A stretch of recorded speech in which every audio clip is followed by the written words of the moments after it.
आकाशवाणी मुंबई. अभय धुमाळ प्रादेशिक बातम्या देत आहे. ठळक बातम्या. राज्य सरकार दाओसमध्ये झालेल्या करारांची चोख अंमलबजावणी करेल अशी उद्योगमंत्र्यांची ग्वाही. राज्यातल्या देवस्थान इनाम जमिनी कसणाऱ्या शेतकऱ्यांच्या नावे करण्यासाठी समिती नेमल्याची महसूल मंत्र्यांकडून विधानसभेत माहिती. विधान परिषदेच्या नवनिर्वाचित सदस्यांचा शपथविधी. सोमनाथ सूर्यवंशी यांच्या कोठडीत झालेल्या मृत्यूला पोलीसच जबाबदार असल्याचं दंडाधिकाऱ्यांच्या चौकशीत समोर आल्याची राज्य मानवाधिकार आयोगाची माहिती.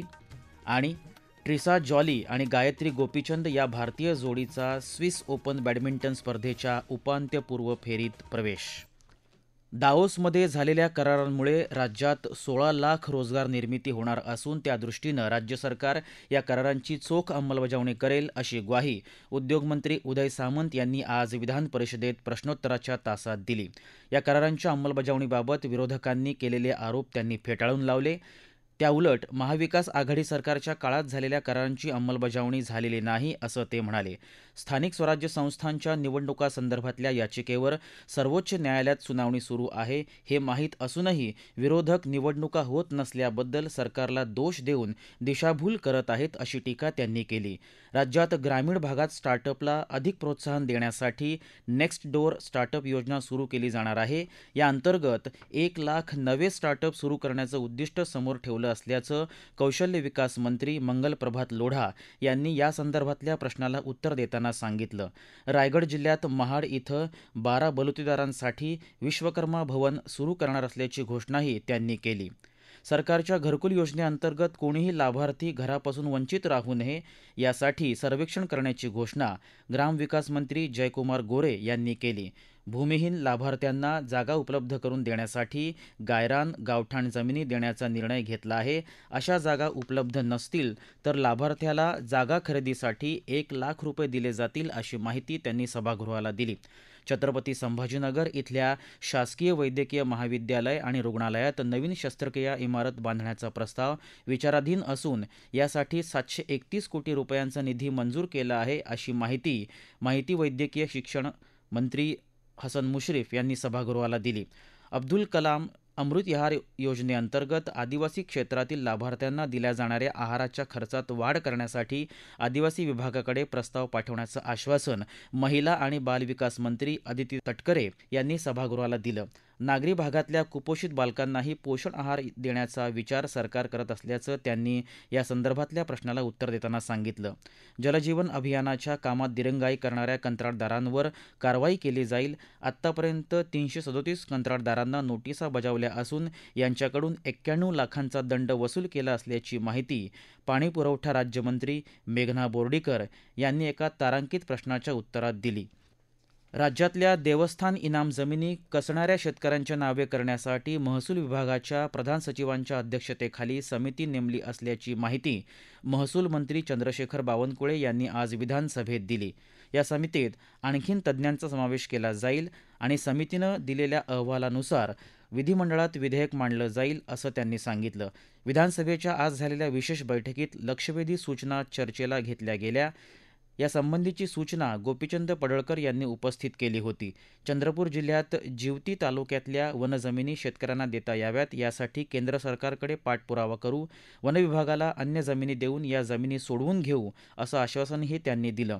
राज्यातल्या अपूर्ण राहिलेल्या धरणांची कामं पूर्ण करण्यासाठी प्राधान्यक्रम ठरवला जाईल असं जलसंपदा मंत्री राधाकृष्ण विखे पाटील यांनी उत्तम जानकर यांनी मांडलेल्या लक्षवेधीला उत्तर देताना सांगितलं.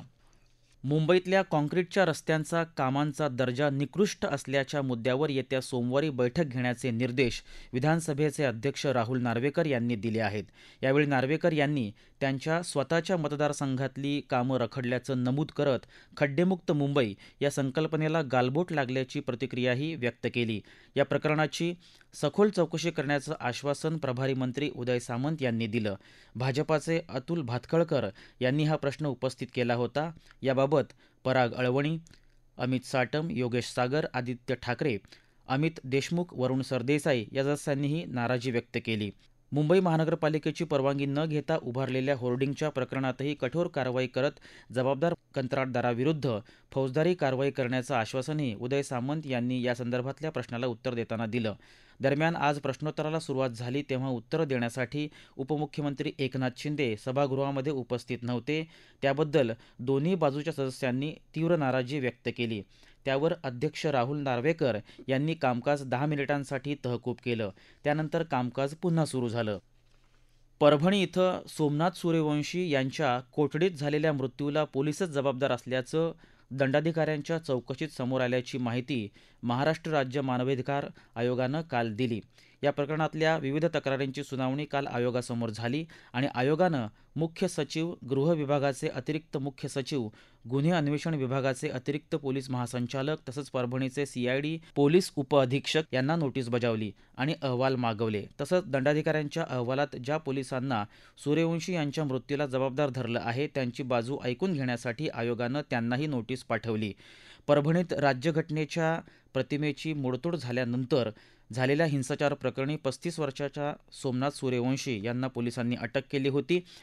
15 डिसेंबर रोजी परभणीतल्या सरकारी रुग्णालयात त्यांचा मृत्यू झाला. हा मृत्यू आजारपणामुळे झाल्याचा दावा पोलिसांनी केला होता. या प्रादेशिक बातम्या आकाशवाणीच्या मुंबई केंद्रावरून देत आहोत. मुंबई एअर न्यूज या यूट्यूब वाहिनीवर बातमीपत्राचं ध्वनिमुद्रण आपल्याला कधीही ऐकता येईल. प्रादेशिक बातमीपत्रात आपलं पुन्हा एकदा स्वागत. राज्य विधान परिषदेच्या नवनिर्वाचित सदस्यांचा शपथविधी आज झाला. चंद्रकांत रघुवंशी, दादाराव केचे, संजय केणेकर, संजय खोडके, संदीप जोशी यांना सभापती राम शिंदे यांनी पद आणि गोपनीयतेची शपथ दिली. त्यानंतर मुख्यमंत्री देवेंद्र फडणवीस यांनी सदस्यांचा परिचय सभागृहाला करून दिला. मुंबई विद्यापीठात रोबोटिक्स आणि कृत्रिम बुद्धिमत्ता केंद्र स्थापन केलं जाणार आहे. मुंबई विद्यापीठाचे कुलगुरू प्राध्यापक रवींद्र कुलकर्णी यांनी ही माहिती दिली आहे. नुकताच मुंबई विद्यापीठ आणि रोबोटिक्स क्षेत्रात कार्यरत असलेल्या जेनेटिक इंडस्ट्री यांच्यात या संदर्भात एक सामंजस्य करार झाला आहे. या कराराच्या अनुषंगानं रोबोटिक्स सिस्टीम, ऑटोमेशन, कृत्रिम बुद्धिमत्ता आधारित ॲप्लिकेशन्सवर विद्यार्थी आणि संशोधकांना प्रत्यक्ष प्रशिक्षण आणि प्रकल्पावर काम करण्याची संधी उपलब्ध होणार आहे. या सेंटरच्या माध्यमातून अत्याधुनिक रोबोटिक प्रणालीसह प्रत्यक्ष प्रशिक्षणाचा समावेश असलेला M.Tech इन रोबोटिक्स हा पदव्युत्तर अभ्यासक्रम याच शैक्षणिक वर्षापासून विद्यार्थ्यांना उपलब्ध होईल. ट्रिसा जॉली आणि गायत्री गोपीचंद या भारताच्या मानांकित महिला बॅडमिंटनपटू जोडीनं स्विस ओपन बॅडमिंटन स्पर्धेत उपांत्यपूर्व फेरीत प्रवेश केला आहे. त्यांनी जर्मनीच्या एमिली लेहमन आणि सेलिन हर्ब्सचा 21-12, 21-8 असा पराभव केला. उपांत्य फेरीत प्रवेश करण्यासाठी त्यांचा सामना हाँगकाँग चीनच्या येऊंग नगा टिंग आणि येऊंग पुई लाम या जोडीविरुद्ध होणार आहे. 11व्या आशियाई जलतरण स्पर्धेचं यजमानपद भारताकडे असणार आहे. अहमदाबादमध्ये नारनपुरा क्रीडा संकुलात 1 ते 15 ऑक्टोबर दरम्यान होणाऱ्या या स्पर्धेत पोहणे, डायव्हिंग आणि वॉटर पोलो यासारख्या विविध जलतरण स्पर्धांचा समावेश असेल. सिंधुदुर्ग जिल्ह्यातल्या देवगड हापूस आंब्याच्या नावाखाली होणाऱ्या फसवणुकीला आळा घालण्यासाठी यावर्षीपासून या आंब्यावरती युनिक ID कोड लावण्यात येणार आहे. देवगड तालुका आंबा उत्पादक सहकारी संस्थेनं हा निर्णय घेतला आहे. या नवीन पद्धतीनुसार अस्सल हापूस आंब्यावर हा स्टिकर लावणं बंधनकारक होणार आहे. या स्टिकरवरचा QR कोड स्कॅन करून ग्राहक आंबा उत्पादक शेतकऱ्याची माहिती जाणून घेऊ शकतील. आत्तापर्यंत 1 कोटी स्टिकर्स तयार करण्यात आले असून देवगड तालुक्यातल्या 308 शेतकऱ्यांनी 50 लाखांहून अधिक स्टिकर्स घेतले आहेत. ठळक बातम्या पुन्हा एकदा. राज्य सरकार दावोसमध्ये झालेल्या करारांची चोख अंमलबजावणी करेल अशी उद्योगमंत्र्यांची ग्वाही. राज्यातल्या देवस्थान इनाम जमिनी कसणाऱ्या शेतकऱ्यांच्या नावे करण्यासाठी समिती नेमल्याची महसूल मंत्र्यांकडून विधानसभेत माहिती. विधान परिषदेच्या नवनिर्वाचित सदस्यांचा शपथविधी. सोमनाथ सूर्यवंशी यांच्या कोठडीत झालेल्या मृत्यूला पोलीसच जबाबदार असल्याचं दंडाधिकाऱ्यांच्या चौकशीत समोर आल्याची राज्य मानवाधिकार आयोगाची माहिती. आणि ट्रिसा जॉली आणि गायत्री गोपीचंद या भारतीय जोडीचा स्विस ओपन बॅडमिंटन स्पर्धेच्या उपांत्यपूर्व फेरीत प्रवेश. याबरोबरच आकाशवाणी मुंबई केंद्रावरचं हे प्रादेशिक बातमीपत्र संपलं. संध्याकाळी 5 वाजता ऐकूया आकाशवाणी मुंबईचं पुढचं बातमीपत्र.